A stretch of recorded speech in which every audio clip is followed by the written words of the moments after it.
Hello students, आज हम पढ़ने वाले क्लास टेंथ का चैप्टर नंबर 4 क्वाड्रेटिक इक्वेशन। जैसे कि हमने लास्ट वीडियो में ये देखा था यहाँ पे क्वाड्रेटिक इक्वेशंस के बारे में यहाँ पे कि क्वाड्रेटिक इक्वेशंस होती क्या यहाँ पे, क्वाड्रेटिक इक्वेशंस बनती कैसे यहाँ पे, क्वाड्रेटिक इक्वेशंस के सेटिस्फाई कैसे करते हैं यहाँ पे, कि क्वाड्रेटिक इक्वेशंस के कोफिशिएंट्स क्या क्या होते हैं, क्वाड्रेटिक इक्वेशन के टाइप्स क्या क्या होते हैं यहाँ पे। तो आज हम यहाँ पे ये देखेंगे इस वीडियो में टॉपिक में कि find the solutions of the quadratic equations. अभी तो हमने ये देखा था यहाँ पे कि क्वाड्रेटिक इक्वेशंस होती क्या है और उसको हमने किसी सिचुएशंस को हमने ये सेटिस्फाई किया था कि ये क्वाड्रेटिक इक्वेशंस है या फिर नहीं। यहाँ पे आज हम क्या देखने वाले हैं, यहाँ पे क्वाड्रेटिक इक्वेशंस के सॉल्यूशन। और क्वाड्रेटिक इक्वेशंस के सॉल्यूशंस के लिए टोटली इस चैप्टर में 3 मेथड का यूज करते हैं यहाँ पे। अब वो कौन कौन सी मेथड होती है, जैसे कि यहाँ पे फर्स्ट मेथड का नेम है यहाँ पे फैक्टराइजेशंस, एंड सेकेंड मेथड कौन सी आपकी कंप्लीटिंग स्क्वायर मेथड, एंड सबसे लास्ट वाली सबसे मोस्ट इंपोर्टेंट मेथड होती है यहाँ पे क्वाड्रेटिक फार्मूला। इन तीनों मेथड का यूज करके हम क्वाड्रेटिक इक्वेशंस को सॉल्व कर सकते हैं यहाँ पे। अब क्वाड्रेटिक इक्वेशंस को सॉल्व करने के लिए इन तीनों मेथड का यूज क्यों किया, जब भी किसी गिवन क्वाड्रेटिक इक्वेशंस को आप सॉल्व करोगे तो उस इक्वेशंस को सॉल्व करते टाइम जब भी उसका फाइनली आंसर आएगा तो तीनों मेथड से सॉल्व करने पर तीनों आंसर क्या आएंगे बेटा, आपके ऑलवेज टाइम सेम आएंगे यहाँ पे। बट रीजन क्या यहाँ पे कि तीनों मेथड का यूज करते हैं, क्योंकि तीनों मेथड का इसलिए यूज किया कि क्लास 10th में फैक्टराइजेशन जैसे कि previous class 8th and 9th में हमने देखी थी यहाँ पे, लेकिन 2 न्यू मेथड यहाँ पे अप्लाई कर दी। कौन कौन सी, completing square and quadratic formula. अब हमने क्या देखा था बेसिक यहाँ पे क्वाड्रेटिक इक्वेशंस में कि क्वाड्रेटिक इक्वेशंस का स्टैंडर्ड फॉर्म होता है ax² plus bx plus c is equal to 0, जहां पर abc क्या है, abc is a coefficient of the quadratic equations. abc के आपके क्वाड्रेटिक इक्वेशंस के कोफिशिएंट यहाँ पे a जो है आपका x² का कोफिशिएंट है, b किसका कोफिशिएंट है यहाँ पे x का, एंड जो लास्ट वाला होता है c, उस c को क्या बोला जाता है कांस्टेंट टर्म। कांस्टेंट टर्म का मीनिंग क्या होता है, कुछ लोगों को पता होगा कुछ को नहीं पता होगा। कांस्टेंट टर्म का मीनिंग होता है ऐसी टर्म जिसमें कोई भी वेरिएबल नहीं हो, नंबर टर्म को बोला जाता है कांस्टेंट टर्म, ठीक है ना। अब हम स्टार्ट करते हैं यहाँ पे solutions of the quadratic equation. तो सबसे पहले हम अप्लाई करेंगे यहाँ पे फैक्टराइजेशंस। फैक्टराइजेशन मेथड क्या होती है यहाँ पे, तो फैक्टराइजेशन मेथड जो भी हमारी होती है, तो प्रीवियस क्लास में हमने ये देखा था कि फैक्टराइजेशंस मेथड जब हम अप्लाई करते हैं तो फैक्टराइजेशंस के लिए first term and last term, जैसे कि फॉर एग्जांपल हमने ये देखा था कि first and last term a and c का मल्टीप्लिकेशन जो भी आएगा, कौन आएगा, तो a एंड c का मल्टीप्लिकेशन यदि आप देखोगे तो a का कोफिशिएंट आपको दिखता होगा 1 एंड c कितना दिख रहा है आपको 6, मतलब फर्स्ट एंड लास्ट का मल्टीप्लिकेशन कितना हो रहा है, 6 हो रहा है। एंड क्या देखेंगे हम यहाँ पे कि इन दोनों का मल्टीप्लिकेशन 6 तो आना ही चाहिए, बट इन दोनों का एडिशन और सब्ट्रैक्शन करने पर कितना आना चाहिए, दोनों का एडिशन सब्ट्रैक्शन करने पर तो मैं लिख देता हूं a plus c is equal to कितना आएगा, मिडिल टर्म 5 आना चाहिए। ये हम प्रीवियस क्लास में बहुत अच्छे तरीके से पढ़ चुके हैं यहाँ पे, बट हम क्या कर रहे हैं यहाँ पे, इसमें थोड़ा रिवाइज कर लेते हैं यहाँ पे, क्योंकि क्लास जो 10th है आपकी, तो 10th में ये मेथड तो अप्लाई करना ही करना है, इसके साथ साथ नई मेथड भी। तो हमने ये देखा कि सबसे पहले फर्स्ट एंड लास्ट टर्म का मल्टीप्लिकेशन जो भी बनता है, ठीक है, तो हमारा कितना आ गया, 6 आ गया। अब ऐसे 2 नंबर आपको एज्यूम करना है या फिर सेटिस्फाई करना है यहाँ पे, लेट करना है यहाँ पे कि दोनों का मल्टीप्लिकेशन 6 तो आए, लेकिन एडिशन सब्ट्रैक्शन करने पर कितना आना चाहिए, 5 आना चाहिए। तो कौन से 2 नंबर हो गए, तो देखो 6 के यदि फैक्टर हम देखना चाहे तो 6 के मेरे पास फैक्टर यदि निकालना चाहूँ तो ये होता है 1 एंड 6, कितना हो गया, 2 एंड 3 हो गया, 3 एंड 2 हो गया, एंड फाइनली कितना हो गया, 6 एंड 1। मतलब सभी का प्रोडक्ट तो यहाँ पे 6 हो रहा है, बट एडिशन सब्ट्रैक्शन कितना आना चाहिए, मिडिल टर्म 5 आना चाहिए। अब कौन कौन से हो गए, तो देखो 1 में से 6 माइनस करेंगे, माइनस प्लस पे आ नहीं रहा है, तो मतलब हमारी कौन कौन सी पहली वाली कंडीशन नहीं होगी। सेकंड वाले में देखो 2 और 3 कितना हो रहा है, 5 आ रहा है, तो हम सेकंड वाली अप्लाई कर सकते हैं। या तो 3 और 2 कितना हो गया, 5 हो गया, या तो थर्ड वाली अप्लाई कर दो, या तो सबसे लास्ट में क्या कर सकते हैं, 6 माइनस 1 भी कितना होता है, 5 होता है। मतलब हमको क्या करना है, ऑलवेज टाइम मिडिल वाली टर्म को स्प्लाइट करना है, पे क्या करना है, उसको 2 पार्ट्स में कन्वर्ट करना है, ठीक है। अब हम क्या करते हैं पे, सबसे first x² plus middle term हमारी यहाँ पे 5 है, तो मिडिल टर्म 5 को हम 3 टाइप से अरेंज कर सकते हैं। कौन से 3 टाइप से, या तो उसको 2 + 3 लिख सकते हैं, या तो 3 + 2 लिखेंगे, या तो सबसे लास्ट में कितना लिखेंगे, 6 - 1। तो मैंने क्या कर दिया, जो भी बेटा आपको इजी लगे वो लिख सकते हैं, तो मैंने इसको लिख दिया यहाँ पे 2 + 3, एंड रिमेनिंग नंबर जितने भी आपके, तो रिमेनिंग नंबर को आपको क्या करना है, एज इट इज नोट करना है, कुछ भी चेंज नहीं करना है, ठीक है ना। ऑलवेज टाइम किसको चेंज करना है, ओनली मिडिल टर्म 5 को, ठीक है। चलो अब हम क्या करते हैं, ये जो x है आपका, तो x का ब्रैकेट के अंदर मल्टीप्लिकेशन करेंगे। तो x का सबसे पहले 2 में होगा तो कितना हो जाएगा, 2 का x में होगा तो 2x प्लस 3 का x में करेंगे तो कितना आ जाएगा, 3x आ जाएगा।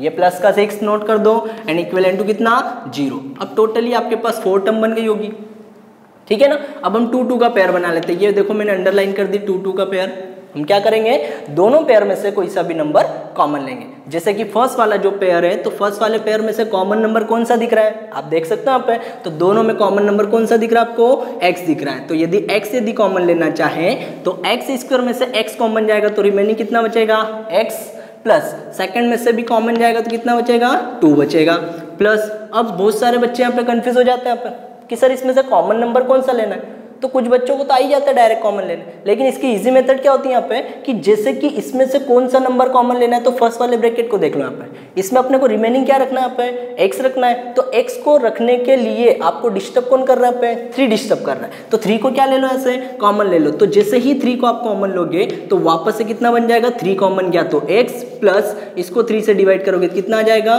2 आ जाएगा। इक्विवेलेंट टू कितना, 0। अब देखो दोनों ब्रैकेट आपको सेम दिखते होंगे। कौन से दोनों ब्रैकेट, x प्लस 2 और इधर भी कितना दिख रहा है, x प्लस 2। और जब भी ऑलवेज टाइम क्वेश्चन को सॉल्व करो तो सॉल्व करते टाइम ये दोनों के दोनों ब्रैकेट हमेशा क्या होना चाहिए, सेम होना चाहिए। यदि दोनों ब्रैकेट सेम नहीं है तो आपका क्वेश्चन रॉन्ग हो जाएगा आप, ठीक है। तो हम सबसे पहले ब्रैकेट कॉमन लेते हैं, कौन सा, x plus 2 and second bracket कितना बन गया, x plus 3 is equivalent to 0, ठीक है।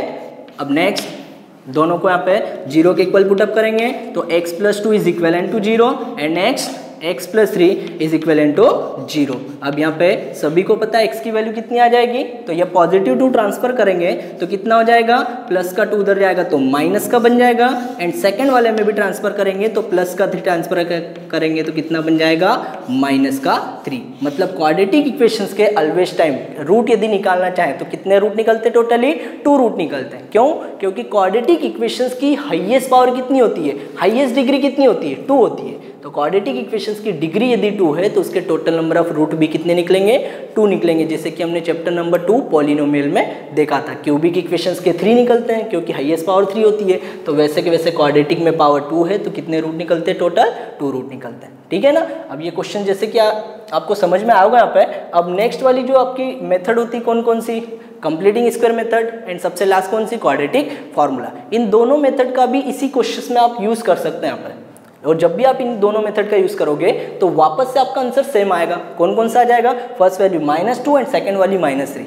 बट हम क्या करेंगे, इन दोनों मेथड का यूज हम नेक्स्ट एक्सरसाइज में देखेंगे। क्यों, क्योंकि जो एक्सरसाइज नंबर 4.2 है तो हम इस एक्सरसाइज में फैक्टराइजेशन का यूज भी करते हैं, उसके साथ साथ क्या करते हैं, उस एक्सरसाइज के क्वेश्चंस भी करते हैं। तो हमारी एक्सरसाइज के क्वेश्चन भी हो जाएंगे और हम मेथड भी सीख जाएंगे यहाँ पे, ठीक है ना। तो मैंने क्या कर दिया यहाँ पे, एक्सरसाइज नंबर 4.2 के कुछ सिलेक्टेड क्वेश्चन लिए यहाँ पे। कौन कौन से, जैसे ABC, ये ए वाला तो मैंने यहाँ पे एग्जाम्पल ले लिया यहाँ पे, लेकिन क्वेश्चन B एंड C क्या है, एक्सरसाइज के क्वेश्चन है। तो इनको हम सॉल्व करके देखते हैं जिससे फैक्टराइजेशन मेथड हम अप्लाई कर सकते हैं। तो देखो क्वेश्चन नंबर जो B है, तो क्वेश्चन नंबर B का मैं सॉल्यूशन कर रहा हूँ यहाँ पे, तो बेटा ध्यान से देखना यहाँ पे। क्वेश्चन नंबर B क्या है, अब क्वेश्चन नंबर B में दे रहा हमको equation 2x² plus x minus 6 is equal to 0। ये हमारी इक्वेशन है। अब वापस हमको क्या देखना है कि फर्स्ट एंड लास्ट टर्म कौन सी दिख रही है, first term 2 and last term 6। दोनों का मल्टीप्लिकेशन कितना बन रहा है, 12 बन रहा है। तो दोनों का मल्टीप्लिकेशन यदि 12 हमारे पास, तो सर 12 के फैक्टर बना लो। तो मैं 12 के फैक्टर बना देता हूँ। कितने बन जाएंगे सर, हमारे फैक्टर बन गए 1 12, 2 6 आ जाएगा, 3 4 आ जाएगा, 4 3 आ जाएगा, 6 2 आ जाएगा, 12 और 1 आ जाएगा। ये कंडीशंस नहीं है यहाँ पे। क्यों, क्योंकि सभी का प्रोडक्ट मल्टीप्लिकेशन तो 12 आ रहा है। बट सर हमको चाहिए क्या यहाँ पे, ऐसे 2 नंबर हमको सिलेक्ट करना है जिनका एडिशन और सब्ट्रैक्शन कितना बनना चाहिए, मिडिल टर्म। और मिडिल टर्म में कितना दिख रहा है आपको, 1 दिख रहा है। तो सर ऐसे कौन से 2 नंबर हैं, तो देखो इसमें से सिलेक्ट करेंगे तो फर्स्ट वाला है क्या, नहीं है। सेकंड वाला नहीं बनेगा तो मैं किसको सिलेक्ट कर दूं, सर यहाँ पे देखो ये वाला नंबर कौन सा, 4 - 3। यदि 4 में से हम 3 को माइनस करेंगे तो मिडिल टर्म कितनी आ जाएगी आपकी, 1 आ जाएगी। तो हमने कौन से नंबर सिलेक्ट कर दिए बेटा यहाँ पे, 4 एंड 3। तो हम क्या करते हैं, मिडिल टर्म को कन्वर्ट करते हैं। तो मैंने फिर लिखा यहाँ पे क्वेश्चन 2x² प्लस का x minus 6 is equal to कितना, 0। अब हम मिडिल टर्म को चेंज करेंगे, बाकी रिमेनिंग टर्म जो भी होगी आपकी उसको आपको कुछ भी चेंज नहीं करना है। तो फर्स्ट टर्म हमारी 2x² मिडिल टर्म जो आपकी 1 है उसको मैंने क्या कर दिया, ब्रैकेट के अंदर लिख दिया 4 माइनस 3, बाकी सेम लिख देंगे यहाँ पे -6 इज इक्वल टू 0। अब क्या करते हैं सर, ये जो ब्रैकेट के बाहर x है यहाँ पे, तो x का मल्टीप्लिकेशन किस में कर देंगे यहाँ पे, ब्रैकेट के अंदर x का मल्टीप्लिकेशन कर रहे हैं पे 2x² प्लस 4 का x में करेंगे तो कितना हो जाएगा 4x, माइनस 3 का x में करेंगे तो कितना आ जाएगा -3x, ये -6 इज इक्वल टू 0। वापस से क्या दिख रहा है आपको सर, वापस से हमको 2 टर्म का पेयर दिख रहा है, टोटली 2 पेयर है। वापस से हमको कॉमन लेने वाली मेथड अप्लाई करना पड़ेगी। अब कौन सा नंबर कॉमन लेना है, तो सर फर्स्ट वाले पेयर में से यदि हम कॉमन लेना चाहें तो हमको दोनों में x तो कॉमन दिख रहा है, बट सर यहाँ पर आपको नंबर टर्म भी कॉमन दिख रही है। कौन सी नंबर टर्म बेटा, नंबर टर्म यदि हम देखना चाहें तो दोनों के पास से हम 2 को भी कॉमन ले सकते हैं, ले सकते हैं ना पे। तो मैंने क्या कर दिया, इस फर्स्ट वाले पेयर में से 2x को कॉमन ले लिया, नंबर टर्म में 2 एंड वेरिएबल में x। तो यहाँ पे रिमेनिंग कितना बचा, फर्स्ट के पास से 2x कॉमन चले आएगा तो रिमेनिंग बचेगा आपके पास x, प्लस सेकंड के पास से x चले गया तो कितना बचा, रिमेनिंग 2 बचेगा यहाँ पे। अब वापस से सर यहाँ तो नेगेटिव सिंबल आ गए, यहाँ तो डिफिकल्ट बन गया क्वेश्चन, कॉमन क्या लेना हमको तो पता ही नहीं यहाँ पे, ठीक है। अब यहाँ पे देखो हमको रिमेनिंग कितना रखना है पे, ओनली x रखना है। डिस्टर्ब कौन कर रहा है, -3, तो -3 को क्या ले लो ऐसे कॉमन, तो रिमेनिंग सिर्फ कितना बचेगा आपके पास, x बचेगा। तो मैंने ब्रैकेट के बाहर कॉमन ले लिया -3, तो ब्रैकेट के अंदर कितना बचा, -3 कॉमन आ गया, तो रिमेनिंग बचा +x, और ये माइनस बाहर कॉमन चले गया तो कितना हो गया, प्लस हो गया, और 3 से डिवाइड करोगे तो कितना आ जाएगा, 2 आ जाएगा, इज इक्वल टू 0। देखो यहाँ पे दोनों ब्रैकेट क्या हो गए आपके, सेम आ गए ना पे, मतलब क्वेश्चन आपका राइट है, ठीक है। अब क्या करते हैं, दोनों ब्रैकेट में से एक ब्रैकेट को कॉमन लेते हैं, किसको, x + 2 को। तो सेकंड वाला ब्रैकेट कितना बन जाएगा, सेकंड वाला ब्रैकेट आपका बन जाएगा 2x - 3 इज इक्वल टू 0। अब यहाँ से कुछ बच्चों को x की डायरेक्ट वैल्यू भी पता है कि सर कितनी आ जाएगी, जैसे कि फर्स्ट वाले को हम 0 के इक्वल पुट करेंगे तो ये बन गया x + 2 इज इक्वल टू 0।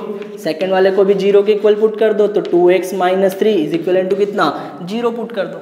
तो फर्स्ट वाले x की वैल्यू कितनी आ गई, प्लस का 2 ट्रांसफर करेंगे कितना हो गया, -2 हो जाएगा। तो फर्स्ट वाली x की वैल्यू आ गई -2, एंड सेकंड में x की वैल्यू, तो -3 कहाँ चले गया, प्लस में चले गया, तो 2x इज इक्वल टू 3, और मल्टीप्लाई वाला 2 कहाँ चले गया, डिवाइड में, तो सेकंड वाली x की वैल्यू कितनी आ गई, 3/2। तो वापस से देखो यहाँ पे क्या हुआ, सेकंड वाली क्वाड्रेटिक इक्वेशंस के भी टोटली 2 क्या निकला यहाँ पे, रूट निकल आएगा। 2 वैल्यू आ गई ना, फर्स्ट वाली -2, सेकंड वाली 3/2। पॉजिटिव आए तो पॉजिटिव, नेगेटिव आए तो नेगेटिव। लेकिन ऑलवेज टाइम क्वाड्रेटिक इक्वेशंस के कितने रूट आएंगे, टोटली 2 रूट आएंगे। क्यों आता है पे, क्योंकि उसकी हाईएस्ट पावर 2 होती है। अब हम क्या करते हैं, जो क्वेश्चन नंबर 3 है, तो इस क्वेश्चन नंबर 3 को हम सॉल्व करते हैं पे। चलो देखो अब हम क्या करते हैं पे, क्वेश्चन नंबर 3 सॉल्व करते हैं पे। तो क्वेश्चन नंबर 3 का सॉल्यूशन भी हम किससे करते हैं पे, फैक्टराइजेशन से मेथड से पे। अब फैक्टराइजेशन मेथड से यदि हम करते हैं तो मैं क्वेश्चन नोट करता हूँ पे, 2x² - x प्लस कितना 1/8 इज इक्वल टू 0। ये क्वेश्चन है हमारा।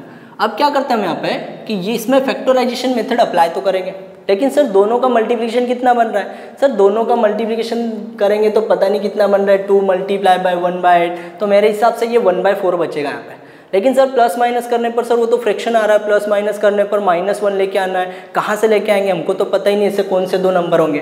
तो इस कंडीशन में क्या करते हैं, देखो सबसे पहले इसको सॉल्व करना है, तो सर हम यहाँ पे हम क्या करते हैं, थर्ड टर्म जो है, तो थर्ड टर्म आपकी 1/8 है। अब इसके डिनोमिनेटर में कुछ है क्या, नहीं है, तो सबसे पहले हम क्या करते हैं, तीनों टर्म का एलसीएम लेते हैं। तो एलसीएम यदि लेना चाहूँ तो इसके डिनोमिनेटर में कुछ नहीं मतलब 1, सेकंड के डिनोमिनेटर में कुछ नहीं मतलब 1, तो ओवरऑल आपका एलसीएम कितना आ जाएगा, 8 आ जाएगा। एलसीएम 8 आने के बाद में इसके डिवाइड में 8 नहीं है तो 8 से मल्टीप्लाई कर देंगे, कितना हो जाएगा, 8 × 2 = 16, तो 16x² माइनस का इसका भी 8 से मल्टीप्लिकेशन करेंगे, कितना हो गया, 8x प्लस कितना 1 आ जाएगा। अब एलसीएम तो मेरे हिसाब से सबको आता ही होगा, एलसीएम सिखाने की जरूरत ही नहीं है यहाँ पे, ठीक है। अब क्या करते हैं यहाँ पे, ये जो डिनोमिनेटर वाला 8 है तो ये डिवाइड से कहाँ पे ट्रांसफर हो जाएगा आपका, मल्टीप्लाई में, और जैसे ही मल्टीप्लाई में ट्रांसफर होगा तो मेरे हिसाब से सभी को आंसर पता ही होगा यहाँ पे कि इसका आंसर कितना आएगा। तो मैंने लिख दिया 16x² माइनस का 8x plus 1 is equal to 0। अब कुछ बच्चे ये पूछेंगे कि सर डिवाइड वाला 8 कहाँ चले गया, तो डिवाइड वाला 8 डिवाइड से कहाँ ट्रांसफर हो गया, मल्टीप्लाई में, और यदि 0 में 8 का मल्टीप्लिकेशन करेंगे तो वापस से फाइनली आंसर कितना आ जाएगा, 0 आ जाएगा। तो देखो ये जो इक्वेशन मैंने सेटअप की, तो ये equation question number first and second जैसे दिखती होगी यहाँ पे। वापस इसका सॉल्यूशन इजी मेथड में कर सकता है, ठीक है। अब वापस इसका मल्टीप्लिकेशन करना हो तो 16 लाना है, प्लस माइनस करने पर कितना लेके आना है, 8 लेके आना है। तो इसको मैं किसी प्रॉपर्टी के फॉर्म में कन्वर्ट कर सकता हूँ क्या, कैसे सर कन्वर्ट कर सकते हैं? तो देखो मैं यदि यहाँ पे सेटअप करना चाहूँ तो मैंने क्या कर दिया, इसको सेटअप करने के लिए 16x², तो सर 16 का रूट कितना होता है, तो 16 को सर हम ऐसा लिख सकते हैं 4 का स्क्वायर, तो 16 को मैंने लिख दिया 4, और सर x² को मैंने x लिख दिया, तो सर टोटली 16x² को मैंने लिख दिया 4x का होल स्क्वायर, ऐसा लिख सकते हैं, क्योंकि 4 का स्क्वायर 16 एंड x का स्क्वायर कितना हो जाएगा, x² हो जाएगा। माइनस का कितना सर 8x, सर इसको पता नहीं क्या लिख सकते हैं आप, ठीक है। लेकिन सर 1 को क्या लिख सकते हैं, सर 1 को हम लिख सकते हैं 1 का स्क्वायर, तो मैंने लिख दिया 1 को लिख दिया 1 का होल स्क्वायर, क्योंकि 1 का स्क्वायर भी कितना होता है, 1 ही होता है। तो हमको मेरे हिसाब से प्रॉपर्टी दिखती होगी कौन सी, a² प्लस b², लेकिन मिडिल में माइनस है तो इसको क्या बनाना है हमको, -2ab। अब -2ab के फॉर्म में बनाना है, तो मैंने इसको लिखा -2 मल्टीप्लाई बाय a की प्लेस पे कितना लिख दो, सर a की प्लेस पे हमको दिख रहा है 4x मल्टीप्लाई बाय b की प्लेस पे कितना दिख रहा है 1, तो मैंने क्या लिख दिया 2 multiply by 4x multiply by 1 is equal to 0। तो देखो मेरे हिसाब से ये प्रॉपर्टी बन गई, कौन सी प्रॉपर्टी बन गई, a² - 2ab प्लस कितना b², और ये प्रॉपर्टी क्या होती है बेटा आपकी, ये प्रॉपर्टी हमारी होती है a - b का होल स्क्वायर, मतलब इसको इसके फॉर्म में सेटअप कर सकते हैं ना। बट रीजन क्या है, a की प्लेस पे आपको पुटअप करना है 4x एंड b की प्लेस पे कितना पुटअप करना है आपको, 1 पुटअप करना है। तो मैंने इस प्रॉपर्टी को कितना लिख दिया, a - b का होल स्क्वायर, और a - b का होल स्क्वायर में मतलब क्या बन जाएगा, 4x - 1 का होल स्क्वायर, a की प्लेस पे 4x b की प्लेस पे 1 रख दिया, इक्वल टू 0। अब देखो ब्रैकेट का होल स्क्वायर है तो सबको पता है यहाँ पे ब्रैकेट का होल स्क्वायर मतलब हमारे पास कितने ब्रैकेट है, टोटल 2 ब्रैकेट है, 4x - 1 4x - 1, तो यहाँ से सबको पता है x की वैल्यू कितनी आ गई, तो x की वैल्यू मैंने लिख दी यहाँ पे, कितनी आ जाएगी x की वैल्यू, +1/4, एंड सेकेंड वाली वैल्यू भी कितनी आ गई x की, x इज इक्वल टू +1/4, मतलब इस इक्वेशन के कैसे रूट आ गए यहाँ पे, इक्वल रूट आ गए, दोनों के दोनों इक्वल है ना पे, +1/4 +1/4, मतलब इस क्वाड्रेटिक इक्वेशन को हमने क्या कर दिया, उस गिवन इक्वेशन का सबसे पहले एलसीएम लिया, एलसीएम लेने के बाद में उसको प्रॉपर्टी के फॉर्म में कन्वर्ट कर दिया, किसके फॉर्म में, सर हमने कर दिया उसको a - b का होल स्क्वायर बनता है ना, उसके फॉर्म में लिख दिया, तो उसके दोनों इक्वल रूट आ गए, कौन से 1/4 एंड 1/4। सर ऐसा नहीं हो सकता यहाँ पे, क्या नहीं हो सकता कि सर इस प्रॉपर्टी में नहीं अरेंज करते हुए यदि हम वापस इसका फैक्टराइजेशन मेथड अप्लाई कर देते हो, जैसे लास्ट क्वेश्चन में किया था, कोई प्रॉब्लम नहीं, वो भी अप्लाई कर सकते, तब भी आंसर यही का ही आएगा। लेकिन मेरे को ऐसा इजी लगा कि सर यदि प्रॉपर्टी बना दी तो जल्दी हो जाता है, 2 से 3 लाइन में क्वेश्चन खत्म हो गया पे, इसलिए मैंने क्या कर दिया, इसमें प्रॉपर्टी का यूज कर दिया, ठीक है ना बेटा।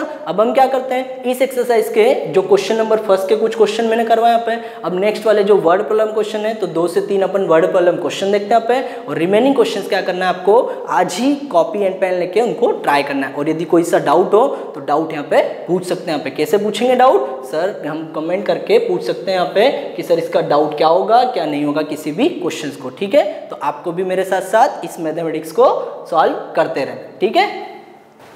देखो बेटा अब हम इस एक्सरसाइज 4.2 का वर्ड प्रॉब्लम क्वेश्चन नंबर 4 हम करते हैं यहाँ पे, क्योंकि ये जो क्वेश्चन है तो इस क्वेश्चन में कंडीशंस कुछ भी नहीं है यहाँ पे, ये क्वेश्चन भी बहुत ही इजी है, ये भी इक्वेशन टाइप ही यहाँ पे, बट उसने क्या कर दिया, इसको वर्ड प्रॉब्लम में कन्वर्ट कर दिया यहाँ पे। तो सबसे पहले हम क्या करेंगे, वर्ड प्रॉब्लम को किसके फॉर्म में कन्वर्ट करेंगे, क्वाड्रेटिक इक्वेशंस के फॉर्म में, और जैसे ही क्वाड्रेटिक इक्वेशंस के फॉर्म में आए तो डेफिनेटली आप क्या कर सकते हो, मैंने जैसे ही सीखा फैक्टराइजेशन मेथड से, तो आप उस क्वेश्चंस को सॉल्व कर सकते हैं यहाँ पे। तो हम क्या करते हैं, सबसे पहले वर्ड प्रॉब्लम को क्वाड्रेटिक इक्वेशंस के फॉर्म में कन्वर्ट करते हैं। अब सर हम सबसे पहले इसको रीड करेंगे क्वेश्चंस को, तो सब भी अब क्वेश्चन रीड करो, तो बी केयरफुल यहाँ पे। देखो क्वेश्चंस में क्या बोल रहा है कि find 2 consecutive positive integers sum of whose square is 365।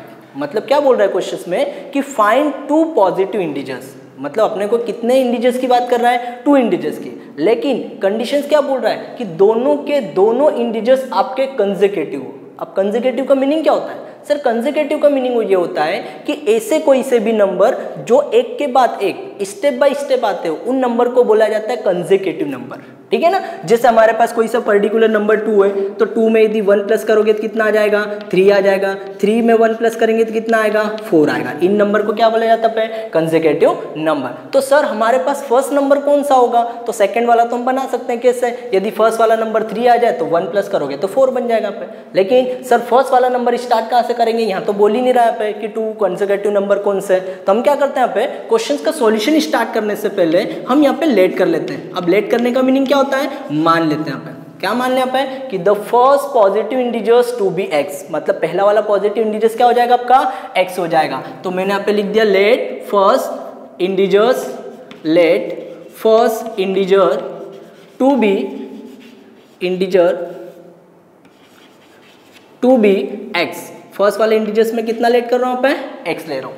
Then तब सेकंड वाला कितना बन जाएगा, सेकंड वाला तो सभी को पता है, सेकंड वाला कैसे बनता है सर 1 ऐड करने पर बनता है। तो फर्स्ट पॉजिटिव इंटीजर्स यदि हम x लेट करेंगे तो सेकंड वाला पॉजिटिव इंटीजर्स कितना बन जाएगा बेटा x प्लस 1। देखो इसको मैं साइड से लिख रहा हूँ, फर्स्ट वाला यदि x है तो सेकंड वाला कितना बन जाएगा x प्लस 1 बन जाएगा। दोनों के दोनों पॉजिटिव इंटीजर्स आ गए। अब उसकी कंडीशंस क्या दे रहा है, अब फुल स्टॉप के बाद में देखो रीड करना, वो बोल रहा है सम ऑफ हुज स्क्वायर इज 365, मतलब दोनों पॉजिटिव इंटीजर्स तो है, ठीक है अच्छी बात है। सर सम करने का मीनिंग क्या होता है, सर सम करने का मीनिंग होता है उनको प्लस करना है। लेकिन सर कैसे प्लस करना है, सर प्लस करने का भी मीनिंग समझ में आ गया, लेकिन वो बोल रहा है कि हुज स्क्वायर इज 365।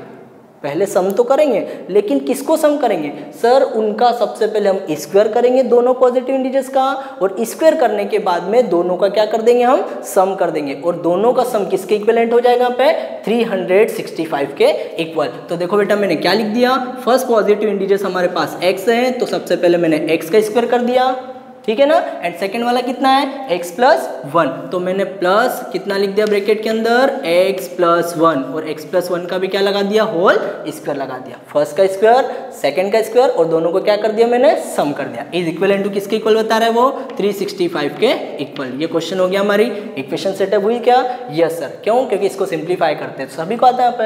अब इसका सिंप्लीफिकेशन करेंगे तो क्या बन जाएगी क्वाड्रेटिक इक्वेशन। देखो अब इसका सॉल्यूशन कैसे करते हैं, सबसे पहले मैंने लिख दिया यहाँ पे एक्स स्क्वायर, अब यहाँ पे कंडीशन क्या दिख रही ब्रैकेट में x प्लस 1 का होल स्क्वायर, और x प्लस 1 का होल स्क्वायर का मीनिंग क्या होता है a प्लस बी का होल स्क्वायर। ये प्रॉपर्टी देखी आपने प्रीवियस क्लास में 8th एंड 9th में। देखो मैं साइड से लिख देता हूँ पे a प्लस बी का होल स्क्वायर, और a प्लस बी का होल स्क्वायर कितना होता है, तो मैंने लिख दिया a प्लस बी का होल स्क्वायर होता है आपका a square plus 2ab plus कितना b का होल स्क्वायर। ये हमारी प्रॉपर्टी होती है, ठीक है ना।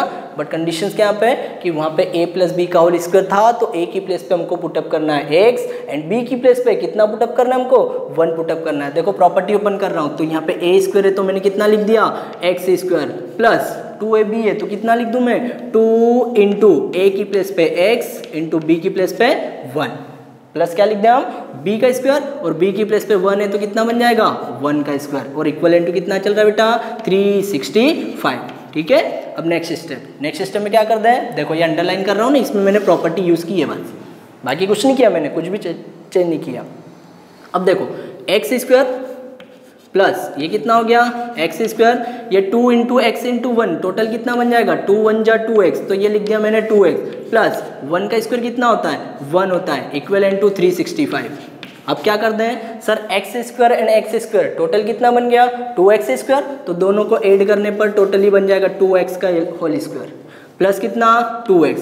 अब ये प्लस का 365 कहाँ जाएगा प्लस से माइनस में, तो देखो थोड़ी सी स्टेप में कन्वर्ट करता हूँ आप, तो ये प्लस का 365 कहाँ जाएगा माइनस में, और 365 में से 1 को माइनस करेंगे तो कितना बचेगा 364, तो मैंने यहाँ पे लिख दिया माइनस, चल ऐसा लिख देता हूँ यहाँ पे एक स्टेप और लिख देता हूँ +1 माइनस 365। बहुत सारे बच्चों को तो समझ में आ जाएगा लेकिन कुछ बच्चों को समझ में नहीं आएगा। तो देखो मैंने लिख दिया 2x स्क्वायर प्लस 2, यहाँ पे 365 में से 1 को माइनस करेंगे तो कितना बचेगा माइनस का 364। अब मैंने माइनस का 364 क्यों लिखा यहाँ पे, क्योंकि ग्रेटर डिजिट का सिंबल यदि नेगेटिव है तो आपका सिंबल भी कौन सा आएगा आपका नेगेटिव आएगा, ठीक है। अब इसके काम करते हैं, सभी को 2 से डिवाइड कर लेते हैं तो सिंपलेस्ट फॉर्म में कन्वर्ट हो जाएगा।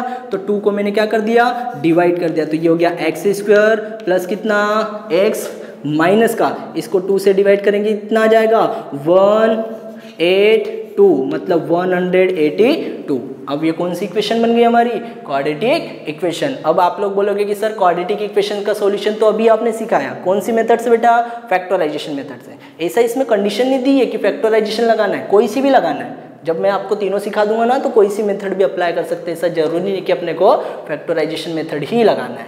अब इसका सॉल्यूशन कैसे करें? ऐसे 2 नंबर जिनका मल्टीप्लिकेशन 182 आता हो, ठीक है, लेकिन प्लस माइनस करने पर कितना लेके आना है? 1 लेके आना है। तो देखो मैंने 2 नंबर ले लिए, कौन कौन से? तो मैंने यहाँ पे 2 नंबर लिख दिए 182। तो 182 में मैंने ले लिया 14 और कौन सा? 13। 14 और 13 का मल्टीप्लिकेशन करोगे तो कितना आ जाएगा?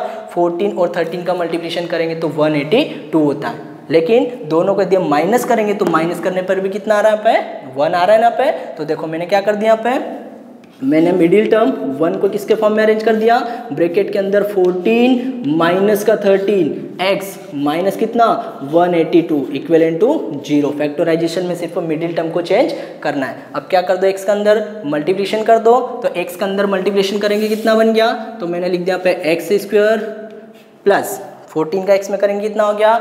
14x। तो एक्स स्क्वायर प्लस 14x, फिर माइनस 13 का भी मल्टीप्लाई करेंगे तो कितना बन जाएगा? माइनस 13 का करेंगे तो माइनस का 13x, और आगे क्या चल रहा है आपका? माइनस का 182। तो मैंने क्या लिख दिया पे? माइनस का 182 इक्वल टू 0। ठीक है, अब क्या कर दें? 2 2 का पेयर बन गया पे। हम क्या कर देंगे? फर्स्ट वाले में से कॉमन ले लेंगे, सेकंड वाले में से नंबर कॉमन ले सकते हैं। तो फर्स्ट वाले में से मैंने कौन सा नंबर कॉमन ले लिया? x। तो सेकंड वाला कितना बन जाएगा? Remaining ax plus 14। And second वाले में से कॉमन क्या ले लूँ? डायरेक्ट बताओ यहाँ पे, देखो दोनों के पास नेगेटिव है तो यहाँ पे x रिमेनिंग रखना है, तो कॉमन किसको ले लो? माइनस 13 को। तो जैसे ही माइनस 13 कॉमन लेंगे तो अंदर भी कितना बचेगा? x प्लस 14 बचेगा। ठीक है, इक्वल टू 0। दोनों ब्रैकेट क्या हो गए? सेम हो गए यहाँ पे। अब ब्रैकेट कॉमन ले लो, तो फर्स्ट ब्रैकेट बन गया x प्लस 14, सेकेंड वाला ब्रैकेट कितना बन जाएगा? x minus 13 equal to 0। तो पहले वाली x की वैल्यू कितनी आ गई? फर्स्ट वाली x की वैल्यू आ जाएगी माइनस 14 एंड सेकेंड वाली x की वैल्यू कितनी आ जाएगी यहाँ पे? पॉजिटिव 13, क्योंकि माइनस वाला 13 ट्रांसफर होगा तो किस में बन जाएगा? प्लस में, और प्लस वाला 14 ट्रांसफर होगा तो माइनस में। तो x के 2 क्वाड्रेटिक इक्वेशन के 2 रूट आ गए, माइनस 14 एंड 13। लेकिन क्वेश्चन में क्या बोला था? फाइंड 2 पॉजिटिव कंसेक्यूटिव इंटीजर, दोनों पॉजिटिव होना। अब देखो एक तो नेगेटिव आ गया, मतलब ये वाला तो होगा ही नहीं। तो पहला वाला नंबर कौन सा बनेगा? x की वैल्यू 13, मतलब x की प्लेस पे यदि आप 13 पुट करोगे तो देखो मैं लिख रहा हूँ, पहला वाला आपने क्या लिया था? x लिया था ना पे, तो x की वैल्यू कितनी हो गई? 13 हो जाएगी। और आगे वाला यदि बनाना चाहो तो नेक्स्ट वाला कितना बन जाएगा? 14 बन जाएगा। तो पहला वाला 13 हो जाएगा, सेकेंड वाला 14 हो जाएगा। ठीक है ना बेटा, आया आप लोगों को समझ में यहाँ पे? ठीक है, चलो देखिए अब हम स्टार्ट करते हैं यहाँ पे उसी एक्सरसाइज 4.2 का क्वेश्चन नंबर 5। अब क्वेश्चन नंबर 5 भी आपका वर्ड प्रॉब्लम है यहाँ पे, दिखने को तो बहुत ही लेंदी भी दिख रहा है यहाँ पे, क्वेश्चन समझ में ही नहीं आता होगा है क्या क्या नहीं यहाँ पे। तो सबसे पहले इसको भी हम क्या करेंगे? वर्ड प्रॉब्लम को केयरफुली रीड करेंगे यहाँ पे, और वर्ड प्रॉब्लम को जैसे रीड करने के बाद में इसको भी किसके फॉर्म में कन्वर्ट कर देंगे? हम क्वाड्रेटिक इक्वेशंस के फॉर्म में। और जैसे ही क्वाड्रेटिक इक्वेशन बनेगी तो आई होप इसका सोल्यूशन आप किस फॉर्म में किस मेथड से सॉल्व कर सकते हो? आप इसको फैक्टराइजेशन मेथड से। ठीक है ना, तो सबसे पहले मैं क्या करता हूँ? इसको कन्वर्ट कर देता हूँ किसके फॉर्म में? क्वाड्रेटिक इक्वेशंस के फॉर्म में। और जैसे ही क्वाड्रेटिक इक्वेशन बनेगी तो उसका हम सॉल्यूशन किससे करेंगे? यहाँ पे फैक्टराइजेशन मेथड से, क्योंकि अभी हमने वही मेथड देखी यहाँ पे। इसके बाद में जैसे ही तीनों करेंगे तो उससे भी कर सकते हैं यहाँ पे। क्वेश्चन क्या हमारा? क्वेश्चन है the altitude of a right triangle is 7 centimetre less than it's base. If the hypotenuse is 13 centimeter, find the other 2 sides। मतलब क्वेश्चन क्या बोल रहा है? सबसे फर्स्ट टाइम रीड करते तो किसी को क्वेश्चन समझ में नहीं आता है, लेकिन क्वेश्चंस को क्या करना है? डिफरेंट पार्ट में आपको कट कर करके इसको रीड करना है। देखो मैं रीड कर रहा हूँ कि द एल्टीट्यूड, एल्टीट्यूड का मीनिंग क्या होता है? हाइट ही होती है यहाँ पे। एल्टीट्यूड मतलब वर्टिकल लाइन, जिसको हाइट बोलते हैं यहाँ पे। तो द एल्टीट्यूड किसका? ऑफ अ राइट ट्रायंगल, मतलब क्वेश्चंस में किसकी बात कर रहा है? फाइनली सर क्वेश्चंस में हमको बात कर रहा है राइट एंगल ट्रायंगल की। और राइट एंगल ट्रायंगल का मीनिंग क्या होता है बेटा? राइट एंगल ट्रायंगल का मीनिंग होता है कि ऐसा ट्रायंगल जिसमें एक एंगल कितने डिग्री का हो? 90 डिग्री, जिसको हम बोलते हैं राइट एंगल। तो सर हम क्या करते हैं यहाँ पे? एक ऐसा ट्रायंगल बनाएंगे। कैसा ट्रायंगल? Sir right triangle. और राइट एंगल का मीनिंग क्या हो जाएगा? सर राइट एंगल का मीनिंग हो जाएगा कि जिसमें एक एंगल कितने डिग्री का आ जाएगा? 90 डिग्री का। ठीक है, मैंने बनाया, इसको नेमिंग कर देते हैं यहाँ पे। तो नेम क्या हो जाएगा? A बी एंड सी। इस ट्रायंगल के अंदर एंगल बी कितने डिग्री का दिख रहा है आपको? 90 डिग्री, जिसको क्या बोलते हैं पे? राइट एंगल बोलते हैं। इसीलिए इस ट्रायंगल का नेम बोला जाता है पे, क्या बोला जाता है पे? Right angle triangle. अब क्वेश्चन पे क्या बोल रहा है? द एल्टीट्यूड, एल्टीट्यूड मतलब हाइट, हाइट कौन दिख रहा है पे? ए बी दिख रहा है। और सर BC क्या इसका? बेस है, एंड AC क्या हो गया? हाइपोटेनस। ये तो सभी को पता है। हाइपोटेनस क्या होता है? सर हाइपोटेनस का मीनिंग होता है कि राइट एंगल की अपोजिट साइड आपकी हाइपोटेनस होती है। अब क्या करते हैं सर, वो बोल रहा है कि जो इसकी हाइट है, altitude is 7 centimetre less than, मतलब हाइट 7 सेंटीमीटर लेस देन तो होगी, बट किससे सर? उसके बेस से। बेस है क्या? नहीं है ना, तो बेस को हम क्या कर लेंगे? लेट कर लेंगे। लेट करने का मीनिंग मान लेंगे। कितना मान लेंगे हम बेटा? x मान लेंगे। और आगे क्या बोल रहा है पे? द हाइपोटेनियस इज 13, मतलब इसकी हाइपोटेनियस साइड कितनी दे रहा है? 13। तो सबसे पहले मैं हाइपोटेनियस साइड डायरेक्टली लिख देता हूँ पे, कितनी लिख दूँ? Hypotenuse is equal to 13 centimetre. अब रिलेशन किसका बनाना है? परपेंडिकुलर एंड बेस के बीच में रिलेशन बनाना है। तो वो बोलना चाहता है एल्टीट्यूड 7 सेंटीमीटर लेस देन तो होगा, लेकिन किससे लेस देन होगा? बेस से। तो सबसे पहले मैं बेस को कितना लेट कर लूँ? तो बेटा मैंने बेस को लेट कर लिया x। देन उस कंडीशन में आपका एल्टीट्यूड मतलब हाइट कितनी बन जाएगी? सर 7 सेंटीमीटर लेस देन है, इसलिए मैंने इसको कितना लिख दिया? x माइनस 7, क्योंकि बेस से लेस देन है ना, तो बेस आपका x है, तो x माइनस 7 बन गया। अब क्या करें सर? हमको ये पता है, देखो मैं सॉल्यूशन में लिखते भी चलते अपन, तो मैंने सॉल्यूशन में लिख दिया यहाँ पे कि लेट, किसको लेट किया बेटा हमने? बेस को। तो मैं लिख देता हूँ कि let base is equal to कितना? x। एंड आपने किसको लेट किया? सर हमारे पास हाइट कितनी आ गई? बेस यदि x लिखा तो हाइट हमारे पास आ गई x माइनस 7, और हाइट को ही क्या बोलते हैं पे? परपेंडिकुलर या फिर एल्टीट्यूड बोलते हैं। नेक्स्ट वाला हाइपोटेनियस कितना है हमारे पास? तो मैंने लिख दिया हाइपोटेनियस इज इक्वल टू कितना क्वेश्चन में दे रहा है? 13 सेंटीमीटर। ठीक है, अब सबको पता है यहाँ पे कि राइट एंगल ट्रायंगल में कौन सी थ्योरम अप्लाई करते हैं यहाँ पे? Pythagoras theorem. अब पाइथागोरस थ्योरम क्या होती है बेटा? पाइथागोरस थ्योरम हमारी होती है यहाँ पे, तो हम क्या बोलेंगे? We apply the Pythagoras theorem in question number 5। इसमें क्या करेंगे? पाइथागोरस थ्योरम अप्लाई करेंगे। तो क्या होती है? हाइपोटेनस का square is equal to perpendicular square plus base का होल स्क्वायर। अब परपेंडिकुलर की बेस पे परपेंडिकुलर रख दो, बेस की जगह बेस रख दो, हाइपोटेनस की जगह हाइपोटेनस। तो हाइपोटेनस का स्क्वायर तो कितना बन जाएगा? 13 का स्क्वायर इक्वल टू परपेंडिकुलर मतलब हाइट कितनी अपने पास? x माइनस 7, और बेस कितना है बेटा अपने पास? x है, तो क्या हो जाएगा? प्लस x का होल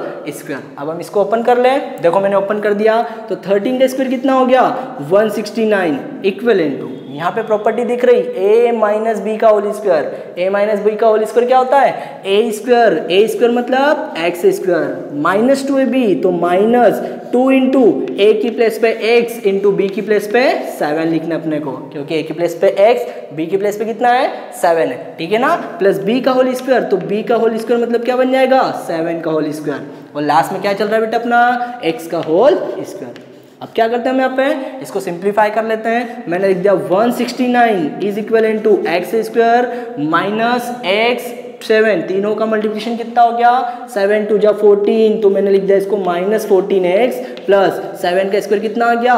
49 प्लस एक्स स्क्वायर। ठीक है, अब यहाँ पे क्या करते हैं? इस 169 को मैं ट्रांसफर कर लेता हूँ। तो देखो मैंने इसको क्या लिख दिया? 169। अभी ट्रांसफर नहीं करते, नेक्स्ट स्टेप में कर लेंगे, क्योंकि सभी चीज़ें एक साथ करना तो हम कंफ्यूज हो जाते हैं। आंसर रॉन्ग आएगा, फिर बोलते हैं कि सर हमने तो क्वेश्चन सही किया था, आंसर कहाँ से आ गया? ठीक है ना। तो ये एक्स स्क्वायर और ये एक्स स्क्वायर कितना हो गया बेटा? 2x square. तो दोनों को ऐड करने पर 2x स्क्वायर बन गया। ये माइनस का कितना?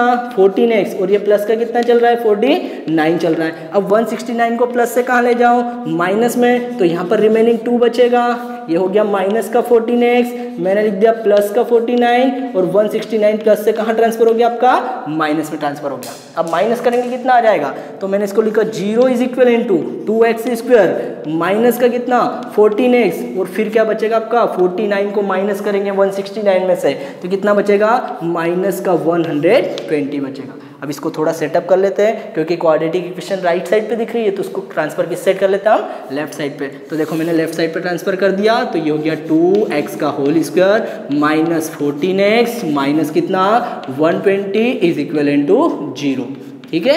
अब इसको 2 से डिवाइड कर लेते हैं तो सिंप्लीफाई हो जाएगी वो थोड़ी इजी फॉर्म में। तो 2 से डिवाइड करने पर बन गया X square minus 7x minus 60 is equal to 0। अब इसको फैक्टराइज कर सकते हैं बेटा, कैसे फैक्टराइज कर सकते हैं सर? हम फैक्टराइजेशन मेथड अप्लाई करते हैं कि ऐसे 2 नंबर्स जिनका मल्टीप्लिकेशन कितना बनना चाहिए, 60 बनना चाहिए, लेकिन प्लस माइनस करने पर कितना लेके आना है, 7 लेके आना है। कौन से 2 नंबर हो गए बेटा? एज्यूम करो जल्दी स्पीड से। तो सर हमने एज्यूम किया कि बहुत सारे नंबर होते हैं 60 के, फैक्टराइज बहुत सारे होते हैं, बट कौन कौन से नंबर सर? 7 एंड 12। ये हो सकता है क्या? नहीं सर, आप कौन से नंबर लो सर? 12 एंड 5 लो। क्यों? क्योंकि 12 5 जा 60, 12 और 5 का मल्टीप्लाई करेंगे तो 60 आ रहा है, और 12 में से 5 को माइनस करेंगे कितना आ जाएगा? 7 आ जाएगा। इसलिए हम कौन से 2 नंबर ले रहे हैं? 12 एंड 5। तो मैंने क्या कर दिया, वापस से मिडिल टर्म को अरेंज कर दिया। तो ब्रैकेट में लिखा 12 माइनस 5, ये x माइनस का 60 इक्वल टू 0, ठीक है ना। अब मल्टीप्लाई कर दो तो एक्स स्क्वायर माइनस का अंदर मल्टीप्लाई करेंगे तो ये क्या बन जाएगा? माइनस का 12x, और माइनस का माइनस 5 में करेंगे तो क्या बन जाएगा? प्लस का 5x माइनस का 60 इक्वल टू 0। अब टोटली 4 टर्म बन गई, तो 2 2 का पेयर बना लिया। अब कॉमन ले लो। कैसे कॉमन लेना है सर? फर्स्ट वाले में से कॉमन लिया x, तो रिमेनिंग कितना बचेगा? x माइनस 12 बचेगा, यही बचेगा ना। अब सेकंड में से क्या कॉमन लेना है? तो सर x को रिमेनिंग रखना है तो 5 को कॉमन ले लो। तो मैंने क्या कर लिया, प्लस का 5 कॉमन ले लिया, तो सेकंड ब्रैकेट भी आ गया, x माइनस कितना 12 आ जाएगा इक्वल टू 0। तो 2 ब्रैकेट बन गए, कौन कौन से? पहला वाला बन गया x माइनस 12 एंड सेकेंड वाला कितना बन गया? x plus 5 equal to 0। तो x की 2 वैल्यू आ गई, कौन कौन सी? पहली वाली x की वैल्यू आ गई पॉजिटिव 12 एंड सेकेंड वाली कौन सी आ गई? -5। तो मैं साइड से लिख देता हूँ, x की वैल्यू पॉजिटिव 12 आ जाएगी क्योंकि माइनस वाला 12 ट्रांसफर होगा, और x की सेकंड वाली वैल्यू कितनी आ गई? -5 माइनस 5 आ जाएगी, यही आएगा ना यहाँ पे। अब हम यदि ये देखना चाहे कि सर 2 वैल्यू इसमें से सेटिस्फाई कौन सी होगी, सर हमने ये देखा है कि हमने x किसको लेट किया था? हमने x यहाँ पे बेस को लेट किया था, और कभी भी किसी भी ट्रायंगल की साइड्स नेगेटिव नहीं होती है, ऑलवेज टाइम क्या मिलती है बेटा हमको? पॉजिटिव। तो हमारी राइट वैल्यू कौन सी हो जाएगी? x इज इक्वल टू 12, मतलब x की वैल्यू कभी भी -5 नहीं होगी। तो इसको हमने क्या कर दिया? रॉन्ग बोल दिया। मतलब कौन सी वैल्यू आपको अप्लाई करना है पे? x is equal to 12। तो यहाँ से हमको ये पता चलता है कि यहाँ पर इस ट्रायंगल का बेस हमने x लेट किया, मतलब वहां पर उसकी वैल्यू कितनी हो जाएगी? सर x की वैल्यू 12 है, मतलब इस ट्रायंगल का बेस हमारा कितना आ जाएगा? 12 आ जाएगा। और फिर सर परपेंडिकुलर निकालना है, तो परपेंडिकुलर कितना बन जाएगा? तो देखो मैं लिख देता हूँ, base is equal to x था तो x की जगह 12 लिख दिया, ठीक है। अब परपेंडिकुलर, तो परपेंडिकुलर कितना बन जाएगा? x माइनस 7, तो x की जगह क्या रख दो? 12, तो 12 में से 7 जाएंगे कितना आ जाएगा? 5 आ जाएगा। और हाइपोटेनस तो क्वेश्चन में गिवन ही दे रहा है, कितना दे रहा है? 13। तो देखो ये तीनों की तीनों वैल्यू हमने फाइंड कर ली। आया क्वेश्चन समझ में आपको? ठीक है ना। अब हम क्या करते हैं, इसके नेक्स्ट वाले वीडियो में इसी क्वाड्रेटिक इक्वेशंस का सॉल्यूशन, फैक्टराइजेशन सीख लिया हमने, फैक्टराइजेशन मेथड क्या होती है, और फैक्टराइजेशंस के साथ साथ हमने क्या कर दिए, उस एक्सरसाइज के इक्वेशंस वाले क्वेश्चंस भी कर दिए और वर्ड प्रॉब्लम क्वेश्चंस भी हमने सॉल्व कर दिए। अब क्या करेंगे हम, नेक्स्ट वाली 2 मेथड का अप्लाई करेंगे यहाँ पे, और दोनों का हम सॉल्यूशन सीखेंगे यहाँ पे कि सर इसका सॉल्यूशन कैसे करते हैं। और जैसे ही बेटा ये दोनों इंपॉर्टेंट मेथड है, जैसे इसका सॉल्यूशन सीख लोगे तो आपका चैप्टर यहाँ पे कंप्लीट हो जाएगा। तो मैं नेक्स्ट वाले वीडियो में इन दोनों का सॉल्यूशन लिख रहा हूँ पे, तो इसको बी केयरफुल, आपको ध्यान से सुनना है क्योंकि ये एग्जाम में आते रहते हैं, क्योंकि फैक्टराइजेशन तो आपको पहले से भी आती है और ये भी आती है, ये भी इजी मेथड है यहाँ पे, ठीक है ना। अब नेक्स्ट वाला वीडियो ध्यान से सुनना, और यदि आपको ये वीडियो पसंद आया हो तो इसको लाइक और शेयर जरूर करें, ठीक है। Thank you.